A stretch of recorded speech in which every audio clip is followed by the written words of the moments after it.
Welcome to Blizzard Fire. We hope this video helps fire up your solution. You start by exposing the pivot without fuss. Lift the arm and pop the small plastic cap to reveal the nut. Use a 10 mm socket to loosen the pivot nut while holding the arm steady so you don't bend it. Once the nut is off, pull the wiper blade and arm assembly free to inspect the spline and crank.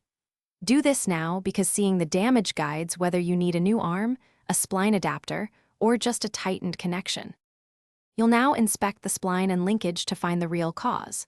If splines are rounded, the arm will slip and need replacement. That's why you check fit first. Next, examine the connecting rod and its bushings. Excessive play means the rod or bushing must be replaced. While you're here, clean any corrosion from the joint surfaces and apply a thin film of grease so motion is smooth, which prevents future slippage and noise once you reinstall the arm onto the correct spline position so the blade rests at the proper park point.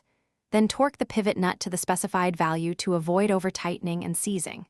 Once done, lower covers and cycle the wipers through several sweeps at low and high speed to confirm alignment and quiet operation. If the arm still slips or the sweep is uneven, make sure the motor is producing steady motion. Persistent issues mean replacing the arm, bushing, or Thanks for watching. If you found this helpful, don't forget to like and subscribe.